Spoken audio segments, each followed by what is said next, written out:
Assalamualaikum warahmatullahi wabarakatuh. Perkenalkan, nama saya Raisa Hidayati Putri dengan NIM 24060038. Baiklah, pada mata kuliah Ekonomi Pembangunan di bawah bimbingan Bapak Dr. Alfonso Trianto SEME, saya akan menjelaskan materi tentang bab 3, yaitu teori klasik pertumbuhan ekonomi dan pembangunan. Yang pertama yaitu kita mengenal dengan teori klasik pembangunan ekonomi, 4 pendekatan. Nah, dengan 4 pendekatan ini, teori pembangunan ekonomi mencoba menjelaskan bagaimana negara berkembang dapat mencapai pertumbuhan ekonomi dan meningkatkan kesejahteraan masyarakat. Dalam sejarah pemikiran ekonomi pembangunan, terdapat 4 pendekatan utama yang menjelaskan tentang proses pembangunan. Yang pertama yaitu teori tahapan pertumbuhan linear. Yang kedua yaitu model perubahan struktural. Yang ketiga yaitu teori ketergantungan internasional. Dan yang keempat yaitu pendekatan neoklasik atau fundamentalisme pasar, di mana setiap pendekatan memiliki pandangan yang berbeda mengenai keterbelakangan ekonomi dan strategi pembangunan. Nah, yang kedua itu kita kenal dengan tahapan pertumbuhan dan teori tahapan linear. Pembangunan sebagai tahapan pertumbuhan menurut Ostrow. Teori ini dikemukakan oleh Walt Christopher Strow yang menyatakan pada pembangunan ekonomi ini berlangsung melalui 5 tahapan pertumbuhan, di mana 5 tahapan pertumbuhan itu yaitu melalui masyarakat tradisional, di mana masyarakat tradisional sendiri yaitu perekonomiannya masih didominasi oleh pertanian dan teknologi sederhana seperti menggunakan mesin bergantung pada hasil tani seperti sawah yang menghasilkan padi, serta masih menggunakan cangkul sebagai teknologi sederhana. Yang kedua yaitu masyarakat lepas landas atau biasa kita kenal dengan Pre-Coordination for Take-off, di mana mulai terjadi perubahan sosial dan ekonomi seperti pembangunan infrastruktur dan investasi. Seiring berjalannya waktu, melalui tahap perkembangan dengan masyarakat tradisional sendiri tadi, akhirnya masyarakat mengenal dengan perubahan sosial dan ekonomi seperti pembangunan infrastruktur, seperti pembangunan jalan yang lebih luas dan adanya investasi. Yang ketiga yaitu lepas landas atau take off. Pertumbuhan ekonomi meningkat pesat karena adanya investasi dan industrialisasi berkembang. Industrialisasi bahkan sekarang lebih maju dibandingkan dengan pertanian, sehingga memberikan banyak peluang atau kesempatan kerja untuk masyarakat dalam memperbaiki perekonomian atau mengubah hidup mereka. Yang keempat yaitu tahap menuju kedewasaan atau kita kenal dengan drive to maturity, adalah teknologi modern yang mulai digunakan secara luas sebagai sektor ekonomi. Yang terakhir, kelima yaitu era konsumsi massa tinggi, yaitu perekonomian telah maju dan masyarakat masyarakat menikmati tingginya konsumsian tinggi, dan teori ini menjelaskan bagaimana investasi dan akumulasi modal menjadi faktor utama dalam pertumbuhan ekonomi. Sehingga apabila investasi kita meningkat dan akumulasi modal kita terus meningkat, maka otomatis negara kita akan sejahtera. Berbanding terbalik apabila dilakukan sebaliknya, maka negara kita saat ini berkembang bisa saja karena ada penurunan investasi dan perubahan modal yang menurun menjadikan bisa saja negara kita menjadi negara miskin kembali. Selanjutnya yaitu kita kenal dengan Holodomor, yaitu model perubahan pertumbuhan Holodomor. Model ini dikembangkan oleh Roy F. Harrod dan F. C. Domar. Model Holodomor ini menjelaskan bagaimana pertumbuhan ekonomi sangat dipengaruhi oleh tingkat tabungan dan investasi. Nah, bersamaan dengan model ini menyatakan bahwa pertumbuhan ekonomi sama dengan tingkat tabungan dibagi dengan rasio modal dikurang output. Sehingga artinya semakin tinggi tabungan yang kita miliki dan semakin tinggi investasi yang kita miliki, maka semakin tinggi pula pertumbuhan ekonomi yang terjadi pada suatu negara. Nah, namun dalam teori ini, pertumbuhan ini dinyatakan ada beberapa kendala atau hambatan yang terjadi. Seperti negara berkembang sering mengalami hambatan seperti dalam mencapai pertumbuhan ekonomi. Seperti tingkat tabungan yang rendah. Nah, tingkat tabungan yang rendah ini dimana otomatis mencerminkan bahwa pertumbuhan atau pendapatan yang dimiliki masyarakat otomatis rendah juga. Sehingga untuk biaya menabung saja sudah sangat sulit. Yang kedua itu kekurangan modal. Biasanya negara maju memiliki modal yang sangat berlimpah, sedangkan negara berkembang sendiri memiliki sumber daya yang berlimpah. Namun untuk sebagai modal yang berlimpah, namun di beberapa sisi seperti tenaga kerja yang kurang kompeten menjadi kekurangan dalam hal modal, sebagaimana kita contohkan. Yang ketiga itu keterbatasan teknologi. Kepada keterbatasan teknologi seperti penggunaan sistem kendaraan saja. Banyak masyarakat di daerah pinggiran tidak memiliki kendaraan atau teknologi yang memadai untuk mereka hidup. Sedang untuk mencapai kehidupan mereka saja itu sulit, apalagi untuk membeli teknologi yang lebih maju. Nah, untuk pembelian teknologi inilah maka sulitnya berkembang teknologi untuk lebih maju lagi. Yang ketiga, yang keempat yaitu pertumbuhan penduduk yang tinggi.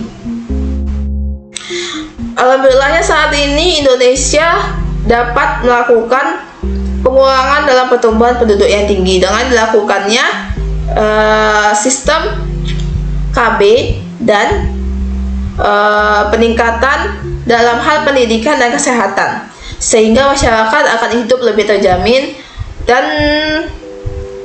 hal ini sangat efektif dalam pengurangan pertumbuhan penduduk yang tinggi. Yang terakhir adanya kurangnya infrastruktur. Kurangnya infrastruktur ini seperti fasilitas umum yang biasa kita lakukan, seperti penggunaan jalan tol saja masih sangat mahal karena dibangun oleh swasta, sehingga pemerintah masih sulit untuk memberikan akses yang mudah dalam pembangunan jalan, memberikan akses untuk masyarakat, sehingga ini juga dapat menjadi penghambat pertumbuhan perekonomian. Nah, hambatan-hambatan tersebutlah menyebabkan proses pertumbuhan pembangunan menjadi lebih lambat. Masuk selanjutnya yaitu adanya kritik terhadap model tahapan pertumbuhan.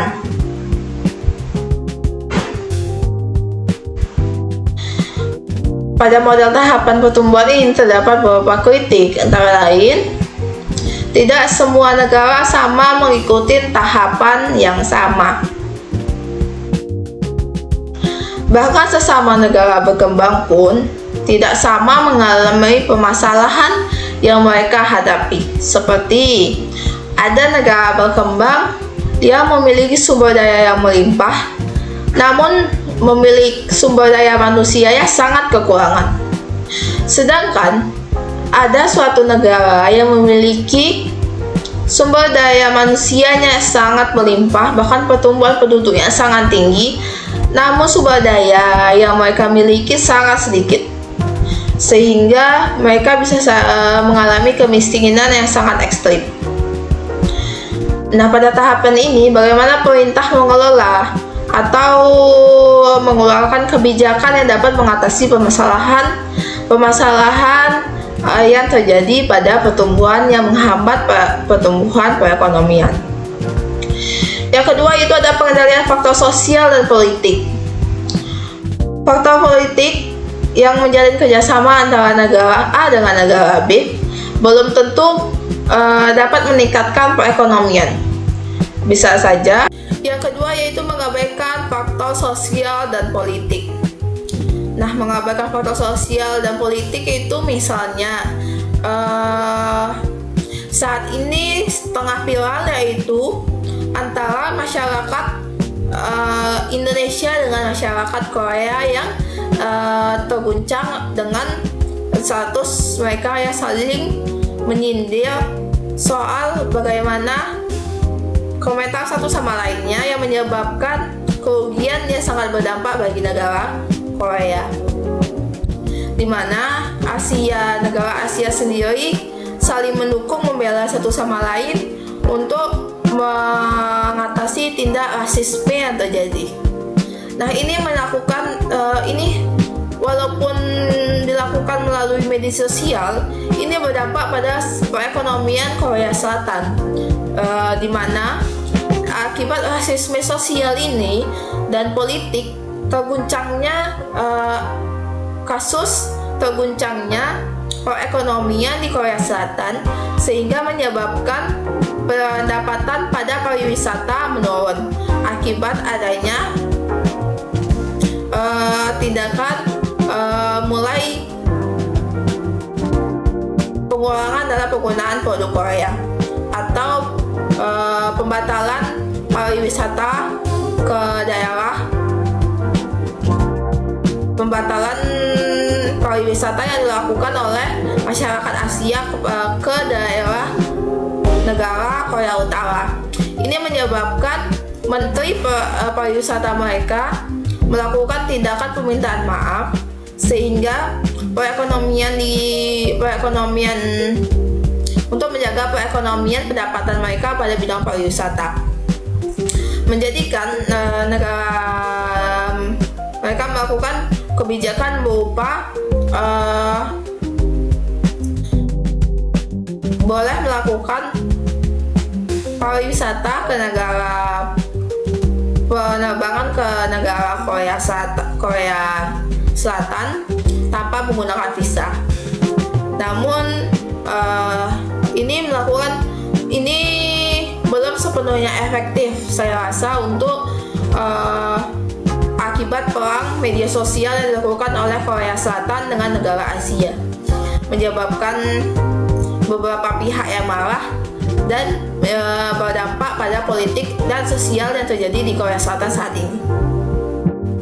Yang ketiga itu terlalu menekankan pada akumulasi modal, terlalu berpatok dan membatasi beberapa segmen atau akses, sehingga menyebabkan tindakan pemberontakan atau tindakan penyelewengan ketidakterimaan dari masyarakat kepada negara, sehingga modal yang diterima bukannya membaik, malah berdampak buruk untuk memperbaiki kerusakan yang terjadi akibat ketidakterimaan dalam proses pembatasan yang sangat ekstrim.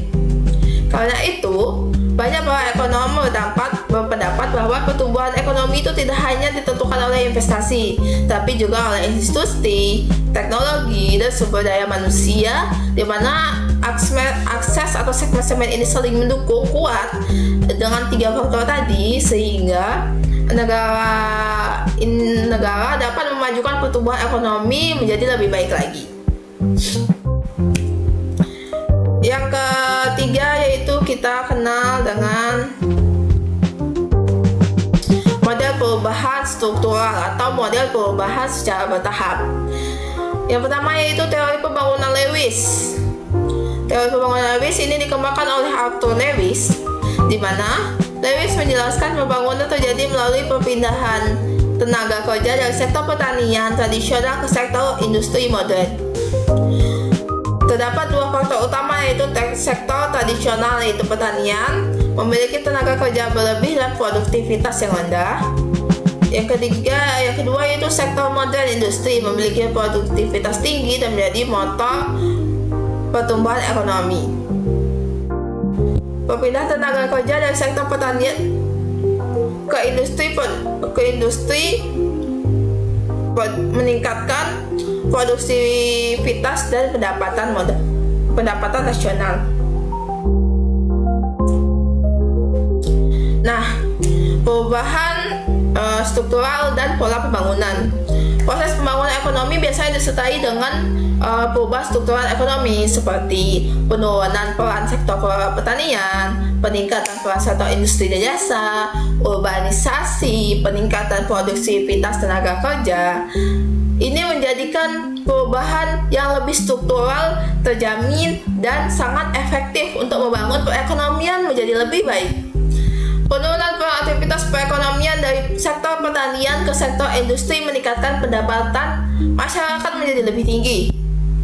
Pertama, yang kedua yaitu menerapkan peran sektor industri dan jasa, sehingga peluang kesempatan kerja masyarakat menjadi lebih tinggi dan pendapatan nasional otomatis akan naik. Yang ketiga yaitu urbanisasi, peningkatan produktivitas tenaga kerja. Perubahan ini memiliki ciri umum negara yang sedang berkembang menuju negara maju seperti negara Indonesia saat ini. Nah, model pertumbuhan struktural ini menunjukkan bahwa pembangunan tidak hanya tentang pertumbuhan ekonomi, tetapi juga bagaimana transformasi struktural ekonomi dan sosial.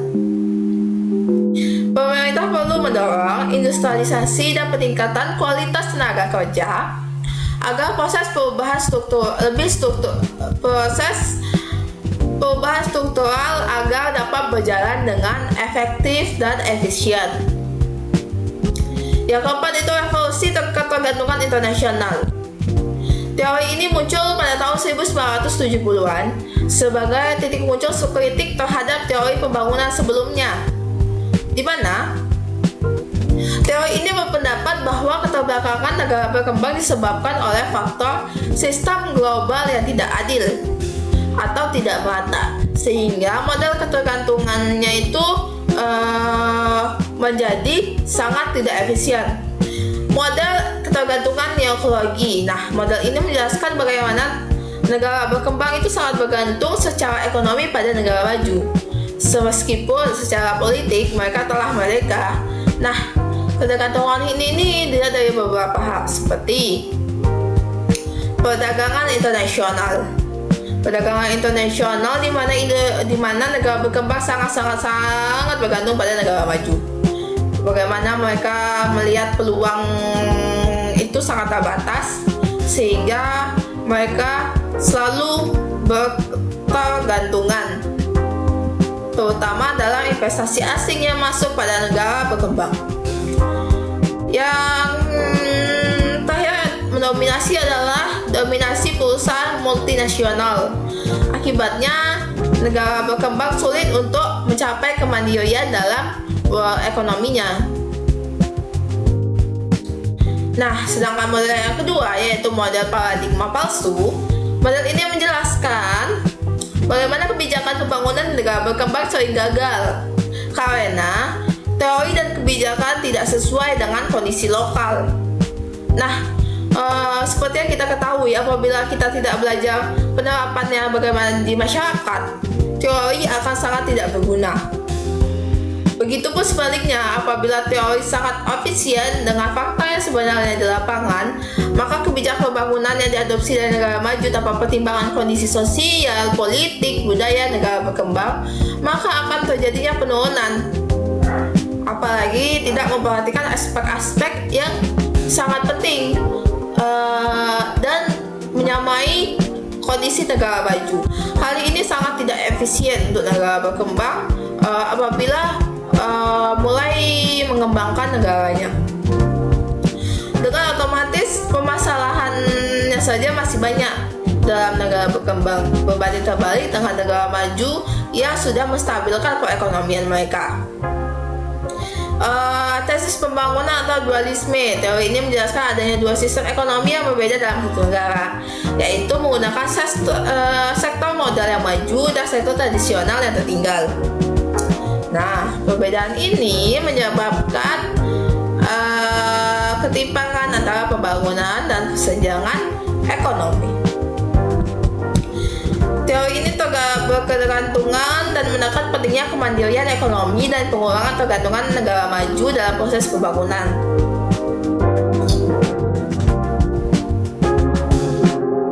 Lima yaitu kontrarevolusi neoklasik. Yang kelima yaitu kontrarevolusi neoklasik, feudalisme pasar.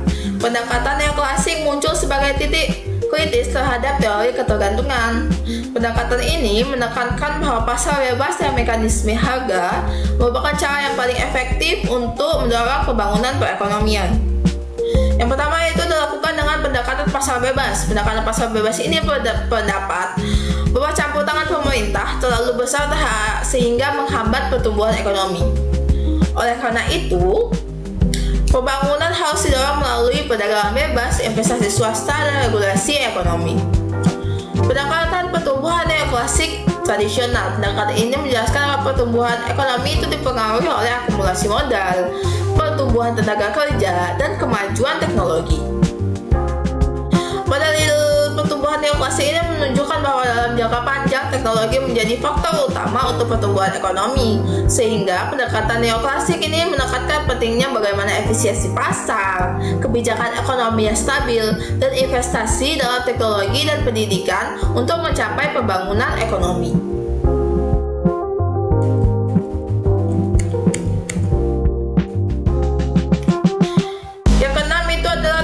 Pembangunan klasik yaitu pembentukan berbagai perbedaan, mempertemukan berbagai perbedaan. Tidak ada satu teori pembangunan yang dapat menjelaskan proses pembangunan ekonomi. Oleh karena itu, para ekonom menjelaskan menggabungkan berbagai pendekatan dapat memahami pembangunan secara lebih komprehensif, sehingga setiap negara perlu menyesuaikan strategi pembangunan dalam kondisi ekonomi, sosial, dan politiknya masing-masing. Contohnya saja pada studi kasus Korea Selatan dengan Argentina, di mana perbandingan antara Korea Selatan dan Argentina menunjukkan bagaimana kebijakan ekonomi dapat menunjukkan keberhasilan dari pembangunan. Korea Selatan berhasil mencapai pertumbuhan ekonomi melalui industrialisasi, investasi pendidikan, dan sektor industri. Sebaliknya, Argentina mengalami pertumbuhan lebih lambat karena adanya ketidakstabilan dalam perekonomian, kebijakan ekonomi, dan politik. Nah, ini menunjukkan bahwa kebijakan pembangunan yang konsisten dan investasi dalam sumber daya manusia sangat penting dalam pertumbuhan ekonomi dalam jangka panjang. Nah, kesimpulannya, komponen-komponen penting dalam pertumbuhan ekonomi itu dipengaruhi beberapa faktor utama. Yang pertama, yaitu akumulasi modal, pertumbuhan tenaga kerja, kemajuan teknologi, dan peningkatan kualitas sumber daya manusia, terutama dalam hal pendidikan, kesehatan, dan pengembangan bakat atau skill.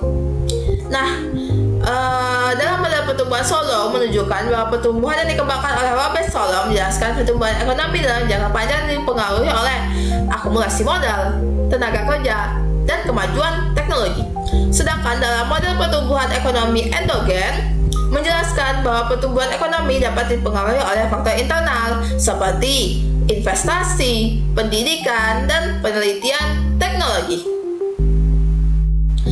Nah, mungkin sampai sini yang dapat saya sampaikan pada materi bab 3 ekonomi pembangunan tentang teori ekonomi klasik. Apabila saya pengucapan yang tidak jelas dan salah penyampaian kata penjelasan, sehingga saya mohon dimaklumi, dan apabila ada perbaikan mohon berkomentar pada komentar di bawah ini. Apabila saya salah pengucapan kata saya mohon maaf. Saya akhiri dengan wassalamualaikum warahmatullahi wabarakatuh. Bye.